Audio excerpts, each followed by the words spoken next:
Frères et sœurs en Christ, nous voici à nouveau devant vous pour notre premier thème d'évangélisation, l'identité du chrétien.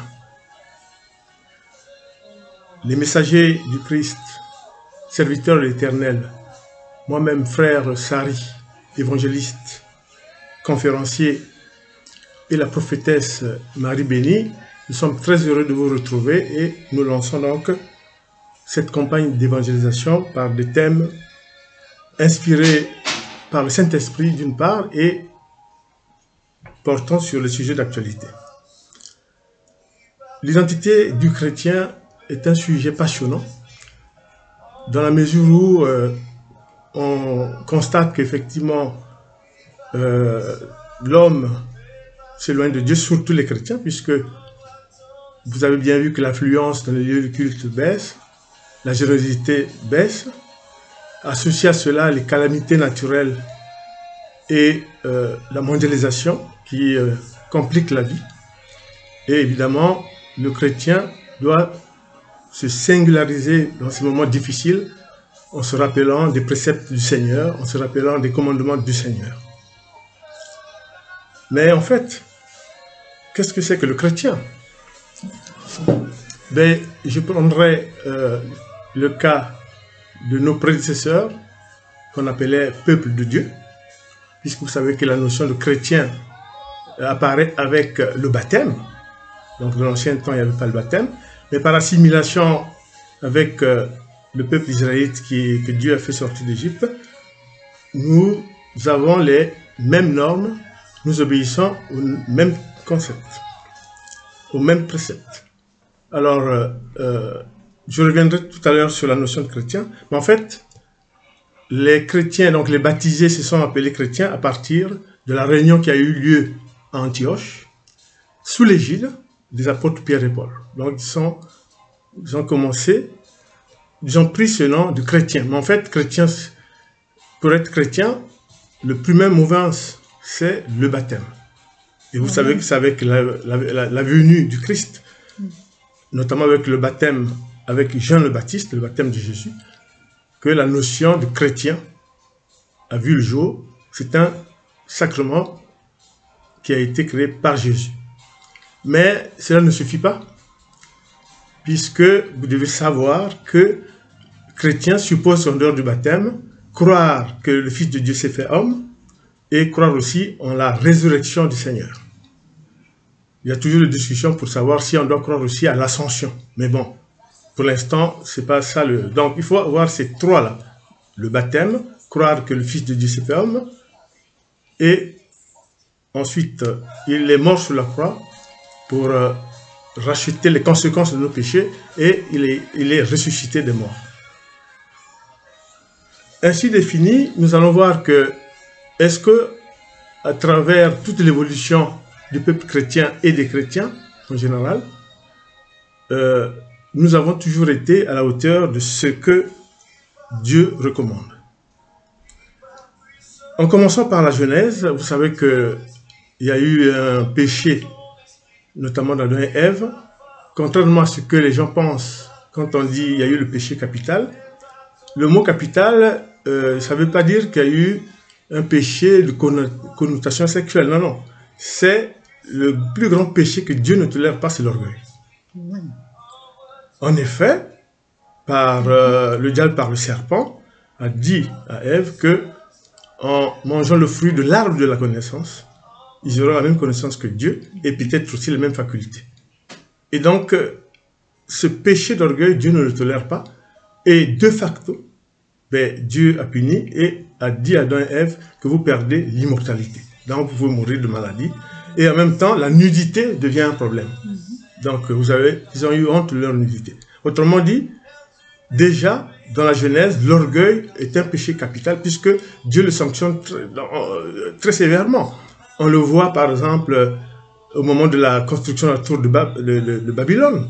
Parce que les constructeurs voulaient narguer Dieu en disant qu'en atteignant les niveaux stratosphériques, ils seraient voisins de Dieu. Et vous avez vu quelle était la réponse de Dieu. Et elle ne s'est pas fait tarder. Hein. D'autre part, il y a aussi eu pas mal du côté de Sodome et Gomorrhe où Dieu, effectivement, a puni sévèrement l'orgueil des hommes en voulant narguer les commandements de Dieu. Après l'Exode, vous avez aussi les 10 commandements de Dieu, puisque Moïse, serviteur de Dieu, en allant à la montagne appelée par Dieu, est revenu avec les 10 commandements. Et ça aussi, nous le verrons. Dans ces 10 commandements, évidemment, un certain nombre de préceptes qu'il faut respecter, que je peux éventuellement vous lire de manière succincte. Donc, nous sommes dans Exode 20. Alors, c'est pourquoi, moi, le Seigneur, j'ai béni le jour du sabbat et je veux qu'il me soit réservé. Respecte ton père et ta mère afin de jouir d'une longue vie dans le pays que moi, le Seigneur ton Dieu, je te donne. Tu ne commettras pas de meurtre. Tu ne commettras pas d'adultère. Tu ne commettras pas de vol. Tu ne prononceras pas de faux témoignages contre ton prochain. Tu ne convoiteras rien de ce qui appartient à ton prochain, ni sa maison, ni sa femme, ni son serviteur, ni sa servante, ni son bœuf, ni son âne. Et tout cela, le peuple de Dieu, donc nos prédécesseurs, entendaient, et Moïse a fait en sorte que le peuple de Dieu puisse respecter ces préceptes, donc, qui définissaient déjà à leur époque comment devait se comporter le chrétien. Mais alors, avec la venue du Christ, la nouvelle loi, dispose de 2 éléments essentiels. Vous avez la proclamation par Jésus des béatitudes. Autant les 10 commandements de Dieu étaient un énoncé de ce que ne doit pas faire le chrétien. Là, au niveau des béatitudes proclamées par Jésus, mais évidemment, il s'impose avec une perspective. Donc, les béatitudes introduisent une notion de perspective.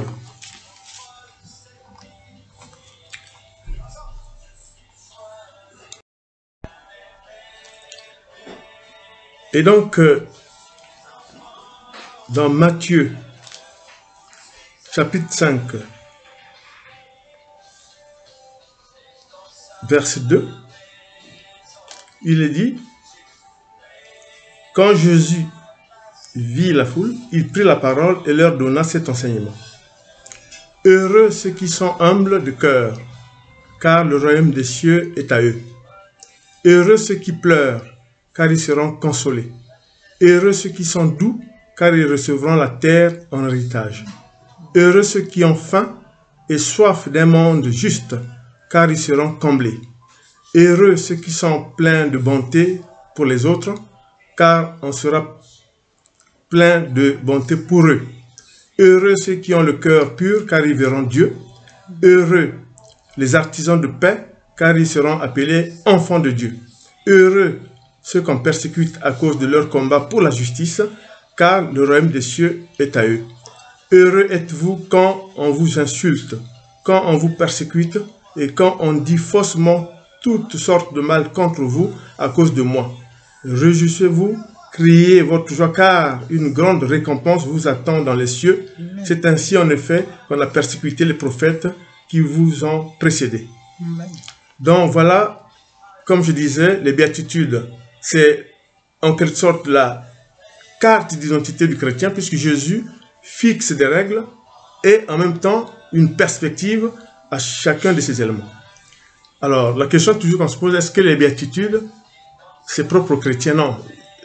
Jésus s'adresse à la création.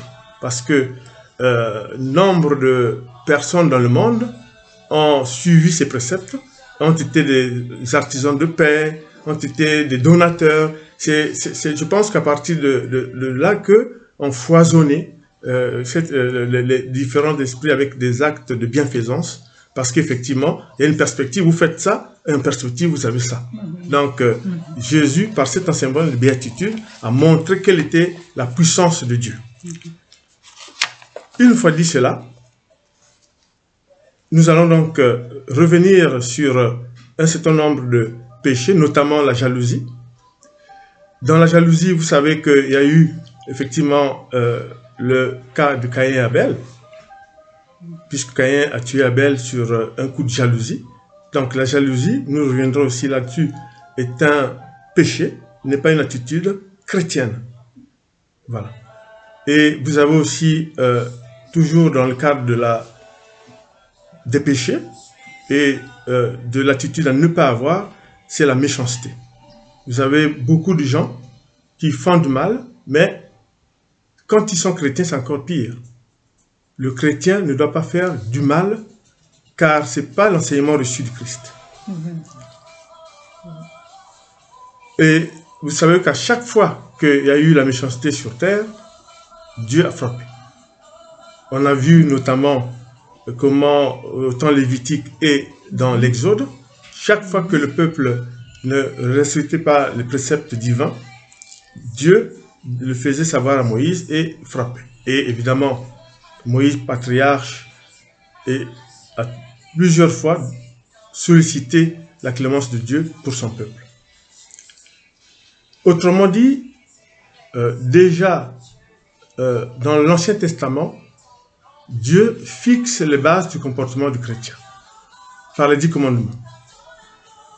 Mais avec la venue du Christ, on peut dire que Dieu insiste et donne une perspective aux chrétiens afin que se pérennise un certain nombre de qualités que nous allons effectivement voir au fur et à mesure. Vous avez ce que a relevé l'Exode et ce qui a pu relever l'Ancien Testament, c'est la désobéissance.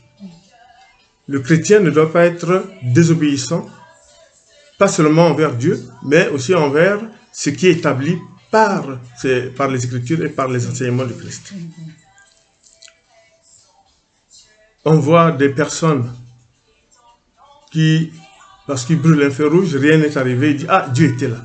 Ah, vraiment Dieu. » Non, Dieu n'est pas associé à ce genre d'acte. Vous brûlez un feu rouge, vous pouvez dire « Dieu était là. » Vous allez dans un magasin, vous volez, on ne vous a pas attrapé une ou deux fois, vous dites « Oh là là, mais heureusement, vraiment Dieu est là. » Mais Dieu n'est pas à votre cause. Ne mélangez pas Dieu dans le péché. Il faut faire très attention à ce que les gens disent. C'est pour ça que depuis la Genèse, disons dans l'Ancien Testament, Dieu balise, je dirais, les qualités du chrétien, parce que de ces qualités-là dépend effectivement la cohésion dans la société.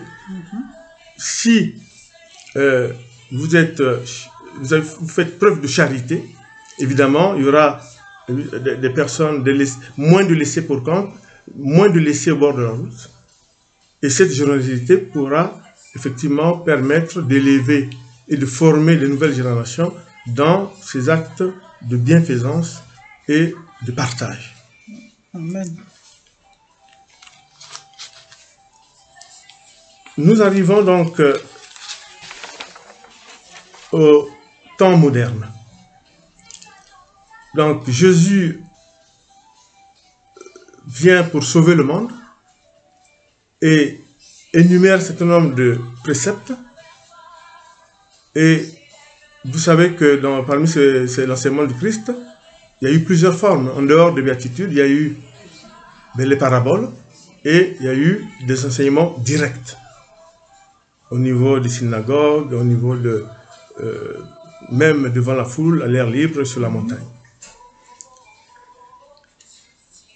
Qu'est-ce que nous pouvons retenir de ce que Jésus a enseigné? D'abord, il faut louer Dieu.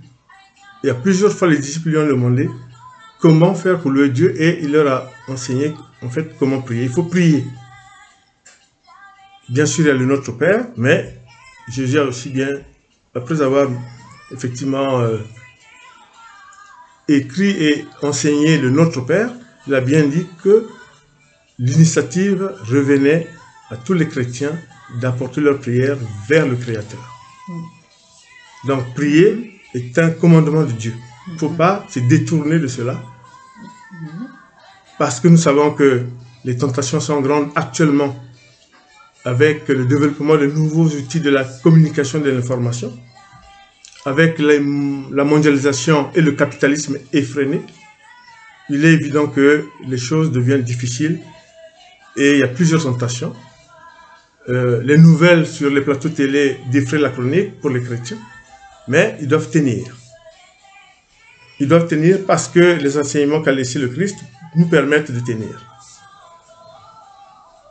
Donc, si on prend en compte les enseignements du Christ, notamment par les paraboles, Jésus stigmatise la jalousie aussi, notamment par la parabole des 5 coupons, où vous savez que le troisième personnage qui connaissait les règles, malheureusement au moment de la restitution de ce coupon, il n'a pas fait ce qu'il devait faire et il était jaloux des 2 autres.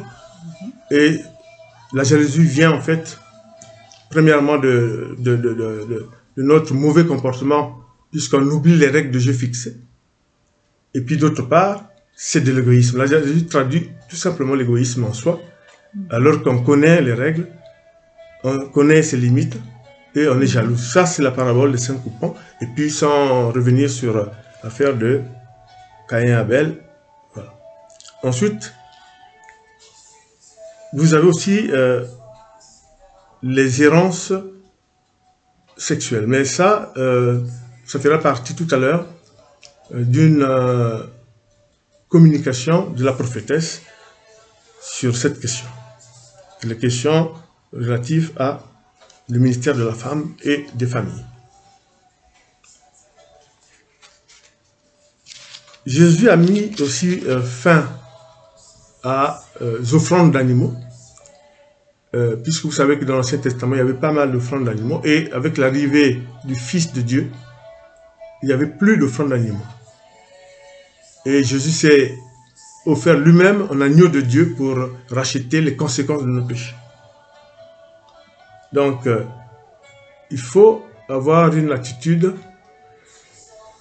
très ouverte envers le monde qui nous entoure, envers la création, notamment les animaux, puisque Jésus lui-même a montré l'exemple.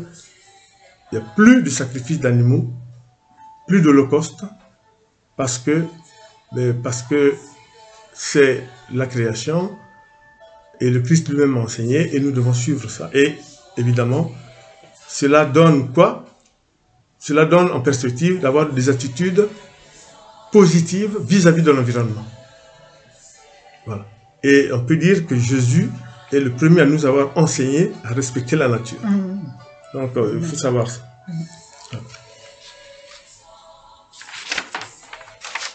Ayant dit cela, on peut dire qu'il faut être bon. Bon, ça veut dire que généreux, non seulement regarder autour de soi qu'est-ce qu'on peut faire, mais aussi participer à de bonnes causes, notamment par des prières universelles. Après la guerre, la Deuxième Guerre mondiale, après la destruction des différentes villes dans le monde, surtout en Europe, les chrétiens étaient désemparés. Et il y avait des prières dans les églises. Un des grands dirigeants d'église a reçu une vision du Saint-Esprit. Cette vision disait exactement que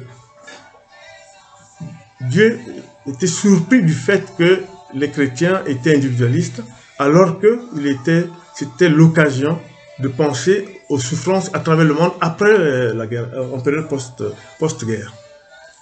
Et de cela est né ce qu'on appelle aujourd'hui et pratiqué dans toutes les églises, quelle que soit la nature de l'église, le type de prière, c'est la prière universelle.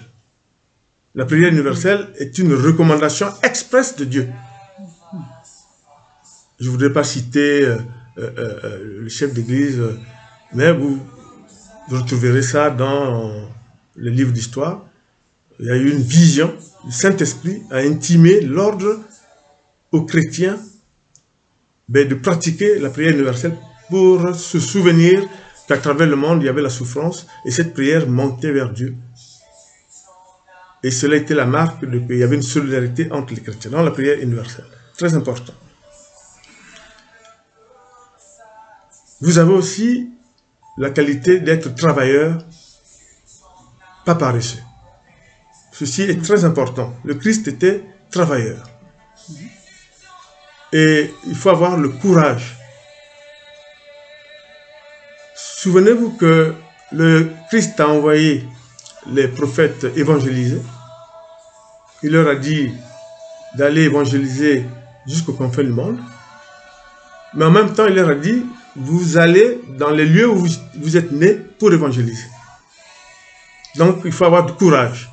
Le prophète Amos, il dit, mais Seigneur, Seigneur, là où moi je suis né, mais ils vont me faire du mal.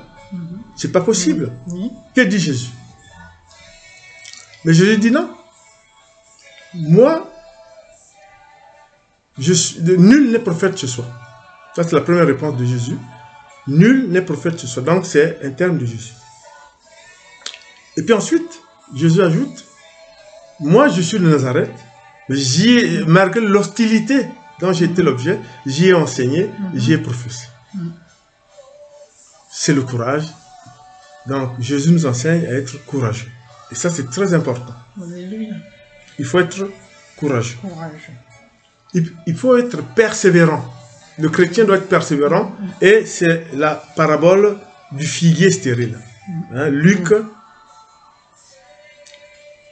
chapitre 13, versets 6 à 9. La parabole du figuier stérile, où vous voyez très nettement que, en insistant, un figuier qui était dit stérile en changeant le terrain, en changeant la composition du sol, ça a donné du fruit. Donc, soyez persévérants. Mais pas seulement, par exemple, cet exemple de la parabole du figuier, c'est dans la vie. Le chrétien doit être persévérant. Vous portez la parole de Dieu par-ci, par-là, vous ne faites pas de nouveaux chrétiens, vous vous découragez. Non, il faut être persévérant. Le Christ a été persévérant, il faut être persévérant. Et ça, on demande aux chrétiens, franchement, je sais que par les temps actuels, l'animosité, les chrétiens un peu malmenés, mais Dieu recommande à être persévérant. Voilà. Ensuite, vous avez aussi le risque de cupidité. Alors, dans le risque de cupidité, Dieu nous enseigne que, première chose, c'est que Jésus n'est pas contre l'argent. Jésus n'a pas dit que l'argent, il faut l'éliminer. Comment se feraient les échanges commerciaux? C'est pas ce que Jésus a dit. Le temps de Jésus, évidemment, il y avait ça, puisque il y avait des échanges. Mais ce que Jésus veut dire dans deux messages, c'est premièrement, il ne faut pas, entre guillemets, aimer l'argent à tel point que vous oubliez l'essentiel. On ne peut pas aimer Dieu et l'argent. On ne peut pas aimer deux maîtres à la fois. Dieu et l'argent. On ne peut pas servir deux maîtres à la fois, Dieu et l'argent. Luc, chapitre 16, verset 13. Voilà. On ne peut pas aimer. Ensuite, vous avez aussi, dans la parabole de méchant riche, Lazare et le méchant riche. Je ne rentre pas dans les conséquences qu'il y a eu pour lui, ce mauvais riche, quand il est allé aussi qu'il était dans le brasier et qu'il pleurait pour que Lazare puisse avoir pitié de lui. Et là aussi, Jésus, c'est pas qu'il condamne le fait que la personne soit riche. Il condamne le fait que cette personne riche était mauvais, était méchant. Donc, quel que soit votre niveau de richesse, si vous êtes chrétien, ayez la magnanimité, ayez à l'esprit d'aider et ne pas être omnibulé par les intérêts financiers, toujours plus.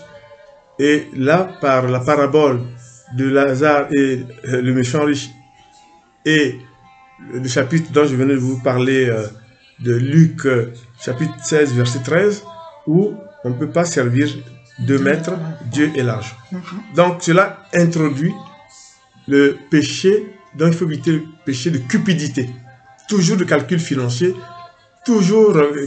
parce que cela vous entraîne à ce qu'il y ait des victimes, parce que en général les cupides font des victimes, notamment auprès des plus faibles, Et c'est condamnable, puisque Jésus nous enseigne à être, évidemment, à éviter justement la cupidité, l'amour de l'argent de manière absolue. En parlant toujours de l'orgueil, j'ai évidemment à l'esprit ce que Dieu nous enseigne par le péché d'Adam et Ève, qui était un péché d'orgueil. Il y a aussi un péché d'orgueil que relate le Christ, toujours par ses enseignements sous forme de parabole.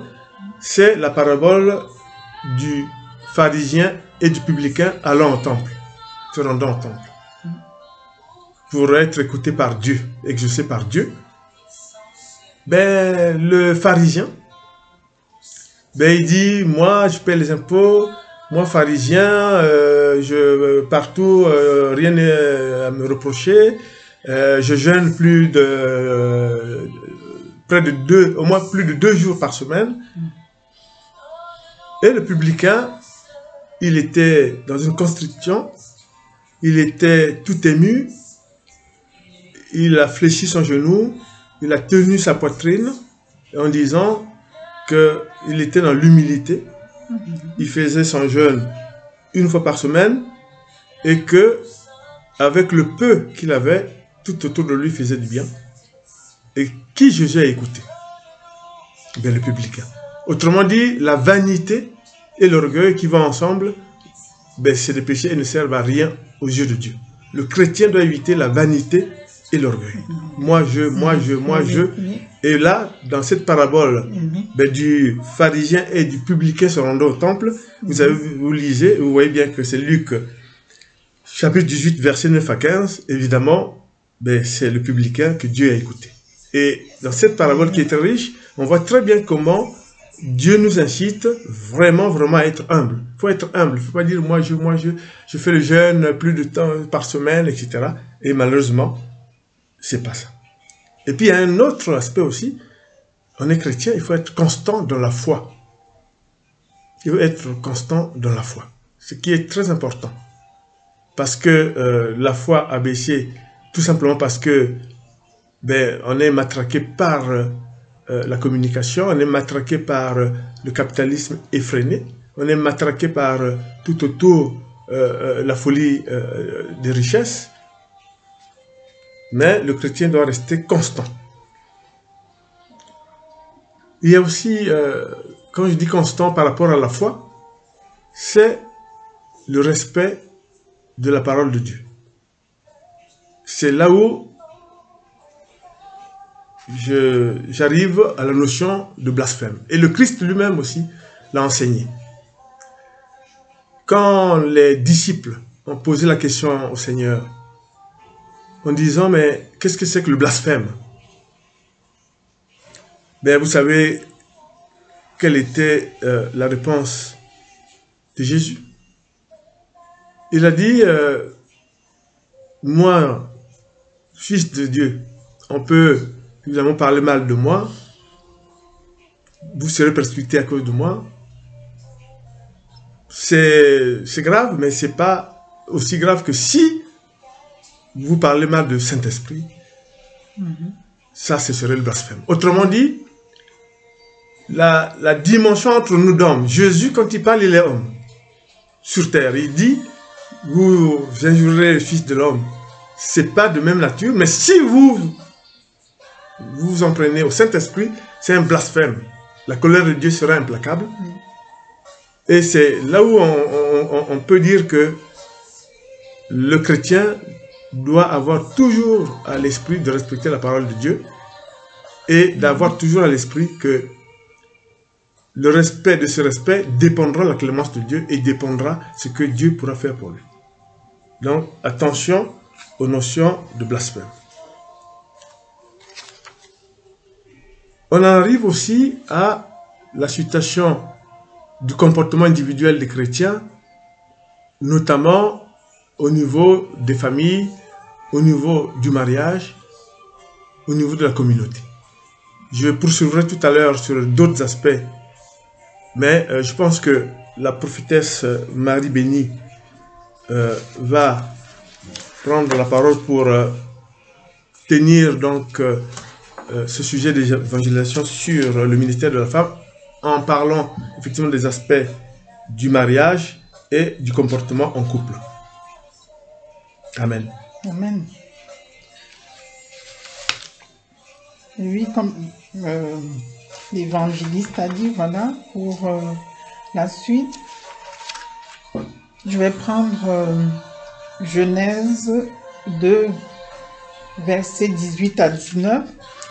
L'Éternel Dieu dit, « Il n'est pas bon que l'homme soit seul. Je lui ferai une aide semblable à lui. » Amen. Amen. C'est l'Éternel lui-même qui parle. C'est l'Éternel lui-même qui parle. Il dit, il fera, il n'est pas bon que l'homme soit seul. Je lui ferai une aide. Donc, la femme, c'est l'aide. C'est l'aide de l'homme. Ce n'est pas... les deux sont, on va dire, ils sont égaux. Complémentaires. Ils sont complémentaires, oui. Mais ça, c'est pas parce que on a un travail ou bien quoi qu'on va vraiment prendre l'autorité sur son mari. Il faut vraiment être des femmes soumises. Une femme soumise, une femme qui est là à l'écoute de son mari parce que tu es son aide. C'est toi qui dois l'aider dans tout ce qu'il fait. Tu dois être là pour aider ton mari, mais pas pour... parce qu'il y a des couples, bon, moi je gagne mon argent, tel gagne son argent, et puis voilà, il y a des tensions, se parlent pas.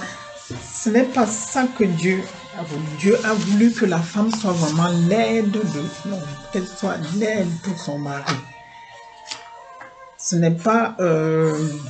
ils ne sont pas là pour... comment dire le terme? C'est pas de la rivalité. Voilà, ou bien quoi. pour la rivalité et discuter de la place de l'un ou l'autre. Voilà. C'est vraiment être ensemble pour pouvoir construire, pour pouvoir faire des choses ensemble. Voilà, c'est cela, c'est ce que Dieu a voulu. Mais maintenant, de nos jours, c'est pas ça. Parce que il y a une sorte de concurrence parfois dans les couples, parfois une sorte comme on a dit, de rivalité. Et puis ça ne devrait pas exister dans les couples chrétiens. La femme a son rôle à jouer et l'homme aussi a son rôle à jouer. Et la femme doit être l'aide, elle doit être là à l'écoute de son mari. Ce n'est pas être dans la concurrence ou bien être dans d'autres choses. C'est ça que je voulais relever en parlant du comportement. Voilà, du comportement aussi. Il faut être vraiment soumise. Quand on est ensemble, on est là pour pouvoir réussir. On n'est pas là pour vraiment se mettre l'un ou l'autre les bâtons dans les roues. Comme ça, non, c'est pas cela. C'est vraiment être dans l'unité, quoi. Voilà. Puis il y a un deuxième aspect aussi que la prophétesse va pouvoir insister, c'est le mariage et son caractère indissoluble. Quand Jésus dit le mariage indissoluble, il faut faire attention du message du Christ. Là, il parle du mariage en tant que sacrement. Oui, c'est sacrement. Donc souvent, je reviendrai dessus, où on voit des prêches, on voit pas mal de discours qui ne précisent pas de quoi parle-t-on. Voilà. Jésus n'est pas un officier d'état civil. Voilà, ça Jésus, quand il parle dans Matthieu et dans Luc, du caractère indissoluble du mariage, c'est en tant que sacrement. Voilà. Et vous le savez très bien.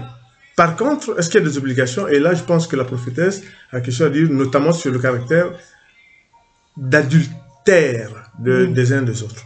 Voilà. Oui, c'est... Voilà. Oui, il faut vraiment éviter quoi. Il ne faut pas être... Voilà. Il faut vraiment vivre dans la... Voilà. Il ne faut pas éviter l'adultère. Voilà. Bon, ça, on reviendra dans un autre... voilà. Dans un chapitre qui serait dans un autre sujet d'évangélisation. Voilà. Mais ceux pour lesquels je voulais encore insister en tant qu'évangéliste et inspiré de l'Esprit Saint, parce que c'est un sujet d'actualité. On a vu pas mal de choses défrayer la chronique. Quand on dit donc le mariage est indissoluble en tant que sacrement, mais nous sommes bien conscients que le mariage civil est celui qui vous permet, vis-à-vis de l'administration, vis-à-vis du caractère laïque des États, d'avoir les avantages qui sont accordés, notamment quand vous vous mariez devant l'officier d'état civil. Et vous savez très bien que la différence est nette. Quand vous êtes vous vous mariez devant un officier d'état civil, à la fin il vous dit « Je vous déclare unis par le mariage ». Lui, il vous déclare unis par le mariage. Et vous savez bien que vous pouvez divorcer, ce qu'on ne souhaite pas. Vous pouvez divorcer, vous remarier, vous pouvez... Bon. Mais quand vous vous mariez à l'église, entre guillemets, c'est-à-dire sous couvert d'un mariage, je dirais, chrétien, quel que soit le sens chrétien plus large, ben, l'homme de Dieu qui vous marie, il dit « Je suis témoin devant Dieu de votre union ». C'est-à-dire que vous êtes unis, et Dieu a vu que vous étiez unis, et l'homme de Dieu porte témoignage devant Dieu qu'effectivement vous êtes unis. C'est un sacrement. Voilà, c'est un sacrement. Donc, il faut vraiment faire attention, ne pas crier sur tous les toits que voilà, bon, le divorce, etc. Et Dieu lui-même dit que si vous vous mariez après le divorce, ben, après mariage religieux, vous commettez l'adultère, même quand vous êtes divorcé. En principe, quand vous divorcez des mariages religieux, mais vous ne vous remariez plus. Ça, vous le savez. Donc, ça, c'est le mariage en tant que sacrement. Bien sûr que ce qu'on souhaite, c'est que quand vous vous aimez et que vous décidez de vous marier sous l'égide du Seigneur, que ce soit quand même pour longtemps et jusqu'à la fin de votre vie, puisque dans la Genèse, Dieu dit multipliez-vous. Multipliez-vous. Voilà, donc Dieu le dit dans la Genèse. Donc, quand vous vous mariez au plan religieux, en tant que sacrement, c'est pour que vous ne vous séparez plus et que finalement vous puissiez rendre grâce à Dieu de cette union. Bon, mais les hommes sont les hommes, hein, au sens large du terme, puisque le péché d'Adam et Ève montre très bien qu'on peut très facilement pécher. Oui, c'est dans Genèse 1, verset 28, voilà. Soyez féconds, multipliez, remplissez la terre et assujettissez. Voilà. Un autre aspect que je voudrais aborder, si la prophétesse est d'accord, c'est l'aspect d'adultère. Alors, il y a une confusion aussi. Souvent on entend, même certains chrétiens, dire qu'en fait, oui, si j'ai doté, donc en fait je ne suis pas encore lié, marié, donc il peut arriver que je aille par-ci par-là, commettre de l'adultère. Là, nous vous disons que non, ce n'est pas la position de Dieu. Non. Parce que c'est les chrétiens qui les premiers ont montré l'importance de la dot, puisque les fiançailles ou dots de l'époque constituaient des mariages. Puisque en Judée, par exemple, Joseph et Marie étaient des fiancés, mais c'était des mariés, puisque quand ils se sont fait recenser hein, à Bethléem, c'était comme mari et femme. Donc, alors, la dot est importante. Voilà, la dot est très importante. Il ne faut pas dire, non, ce n'est pas encore le vrai mariage. Non, vous tombez sur le coup, de la tromperie. Vous tombez sur le coup de mensonge, donc vous êtes menteur, vous avez trompé, et vous commettez l'adultère. L'adultère ne concerne pas que le mariage qu'on est passé devant soit le maire, soit l'homme de Dieu. Déjà, quand vous dotez, vous vous engagez, vous ne devez pas commettre l'adultère. Et ça, c'est le chrétien doit avoir cette perception. Parce qu'on entend beaucoup qui disent, et justement, c'est ce qui nous éloigne de Dieu. Et on est marié, voilà. On est marié. Mais on est doté, on est marié. Voilà. La dot, on peut dire que le peuple chrétien a permis des évolutions de l'humanité. Parce que dans le peuple israélite de l'ancien temps, ben, les fiançailles, donc la dot, l'homme se présentait à la famille, il y avait des réjouissances et tout. Ben, ça, c'était une forme d'union. Il n'y avait pas encore la religion telle qu'on a avec des mariages religieux, mais ça, les chrétiens ont pu montrer, ils ont contribué au formatage et à l'organisation sociale. Donc, même au stade de dot, vous devez être fidèle. C'est tout. Voilà. Donc, c'est un message vraiment très important qu'il fallait dire. Et puis, on insiste aussi sur le fait que le chrétien ne doit pas être polygame. Malheureusement, on le sait, c'est vraiment un secret de polichinelle de savoir que parmi certains chrétiens, ils mettent un peu en sourdine, ils parlent que sous les draps du fait qu'ils sont chrétiens, alors que bon, c'est vrai qu'ils sont polygames, de polygames, soit parce que certains États, pas beaucoup actuellement, certains États l'autorisent, sur le livret familial, dans le livret familial, ils ont deux femmes, etc. Mais le chrétien, en tout cas, la polygamie exclut. Donc, il faut faire attention du péché d'adultère, quelle que soit la forme d'union. Parce qu'il y en a qui se réfèrent à l'Ancien Testament, mais c'est ça. Voilà, ceux qui se réfèrent à l'Ancien Testament, nous leur disons ceci, tout simplement, que Dieu soit loué, qu'on ait l'occasion d'en parler. Le Fils de Dieu a été envoyé par son Père pour racheter tous nos péchés, donc tout ce que nous faisions. Donc, la polygamie a été mise fin puisque Jésus, dans ses prêches, a bien parlé du caractère indissoluble du mariage à la question que lui posaient les disciples. Voilà. Donc, il a répondu à ça. La nouvelle alliance, la nouvelle loi complète l'ancienne loi et modifie tout ce qui était désuet. Tout ce qui était désuet, Jésus l'a modifié. C'est vrai que quand vous prenez dans l'Ancien Testament tous ces rois qui avaient l'onction de royauté qui n'existe plus. Dans l'onction de royauté, on voit très bien le roi Salomon, presque tous les rois, le roi David, tout ça qui avait pas mal de femmes. Tout cela a été, je dirais, avec l'arrivée de Christ, tout cela est banni. Avec l'arrivée du Fils de Dieu, pour nous sauver, tout cela est banni. On ne peut plus faire de telles considérations en disant, dans l'Ancien Testament, vous dites bien dans l'Ancien, mais Jésus est arrivé entre-temps. Et il a mis fin à tout. Dans l'Ancien Testament, on faisait, je l'ai dit tout à l'heure, des dons, des sacrifices d'animaux. On ne fait plus. Donc, il ne faut pas aller dans l'absurdité de dire que le roi David avait tant, je sais pas moi, Salomon avait tant, etc. Non, c'est pas la même chose. L'onction de royauté n'existe plus. Tout ça a été banni. Dieu a envoyé son Fils en rachetant les conséquences de nos péchés et c'est un monde nouveau. Nous sommes tous débaptisés, donc on porte l'habit de Jésus. Donc on est des disciples entre guillemets de Jésus. Donc on ne peut plus raisonner comme ça, de manière farfelue, en disant que voilà, il y a l'Ancien Testament. Non, nous sommes aujourd'hui avec la nouvelle loi que le Christ a apportée. Voilà. Donc c'est très important. J'aborde maintenant un aspect très important, toujours dans la qualité de chrétien.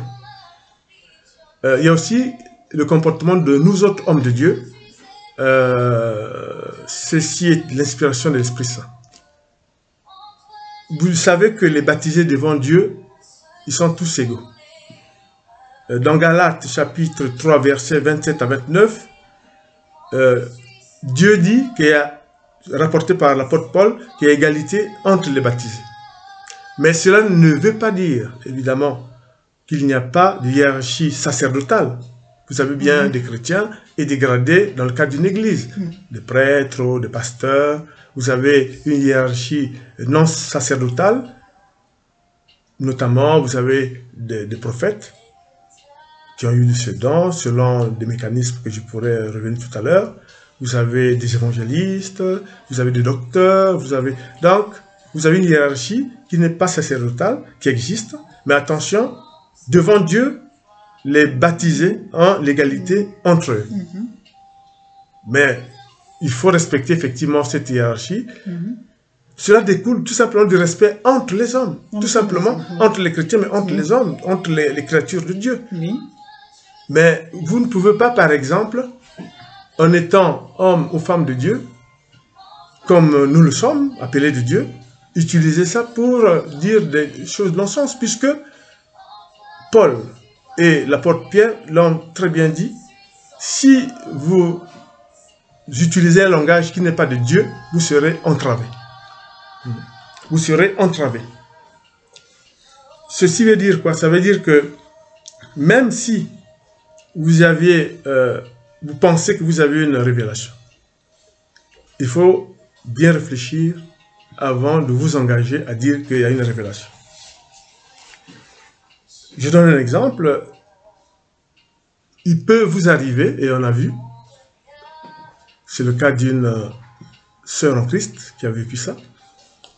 On lui dit, ben écoutez, l'homme qui est en train d'assister à un culte auprès de vous, moi, je vous dis que c'est l'homme qu'il vous faut et que la relation ou l'union que vous avez actuellement avec votre mari et avec 4 enfants, c'est pas vraiment l'union, puisque Dieu me dit il faut que vous vous mariez, que vous vous unissiez à celui qui est soit à votre droite ou à votre gauche. Alors, la question qu'on va vous poser, si vous vous engagez dans de telles prophéties, si vous êtes sûr de ce que Dieu vous a dit, la question qu'on va vous poser, si cette dame s'éloigne ou se sépare du père de ses enfants, sans motif, tout simplement parce qu'il croit en ce que vous dites, il rejoint l'autre. Mais comme je vous ai dit, Adam et Ève ont bien péché, donc d'autres peuvent aussi pécher, et ils se séparent quelque temps après. À qui la faute? Est-ce que c'est à Dieu qui vous a dit de les séparer, ensuite de le faire unir à l'autre, ou c'est à vous, ou c'est à eux? Et Dieu est sans péché. Dieu n'est pas de nature humaine.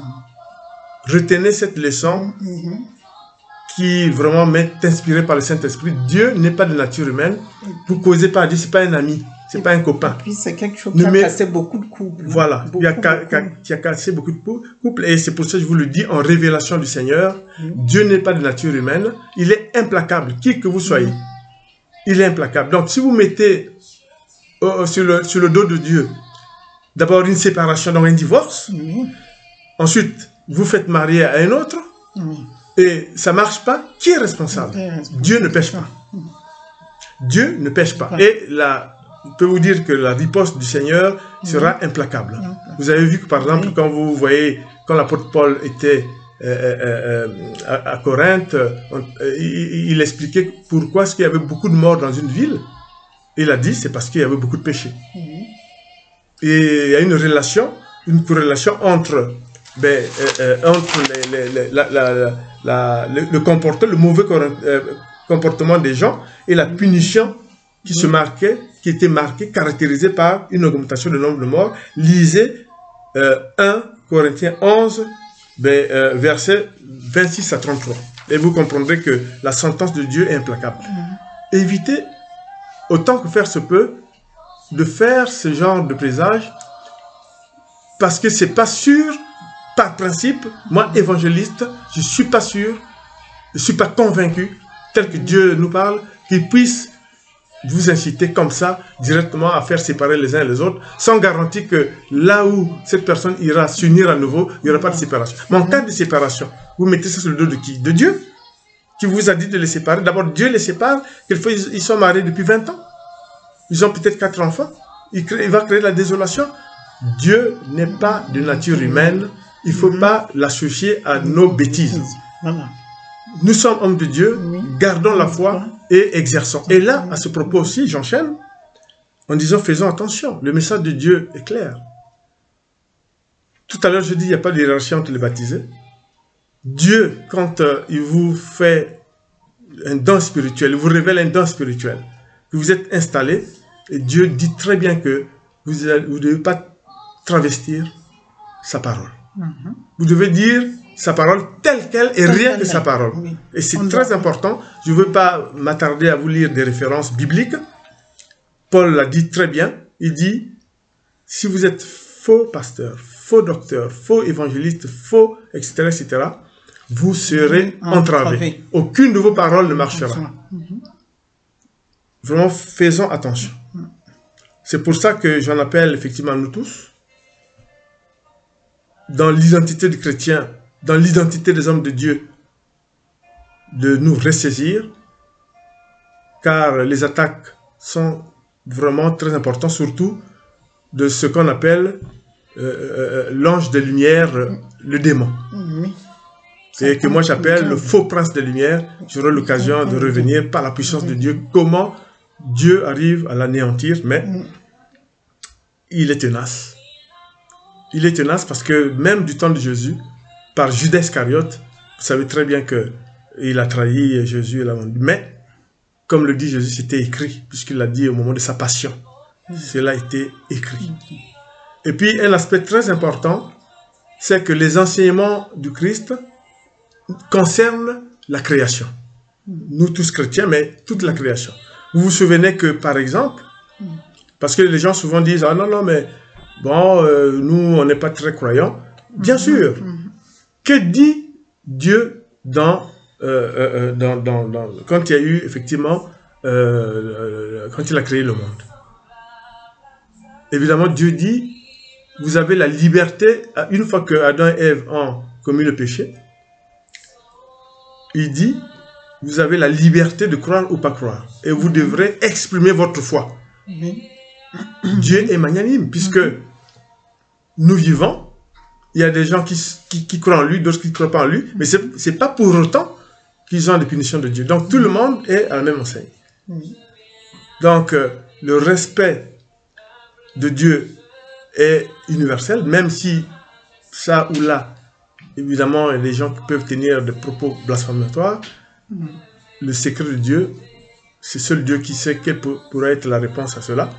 Mais je vous incite officiellement là, en tant qu'évangéliste, de lire la conclusion de toutes les Bibles que vous avez. Lisez les conclusions de toutes les Bibles que vous avez. Vous allez voir ce que Dieu dit.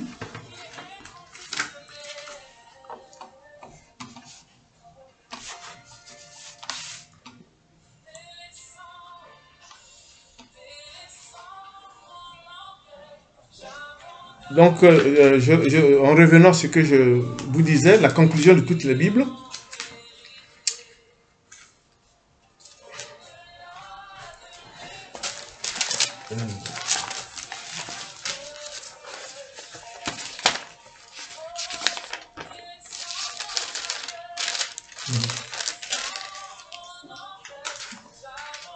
voilà. Je le déclare. Donc ça, c'est dans Apocalypse, chapitre 22, verset 18. Je l'ai retrouvé.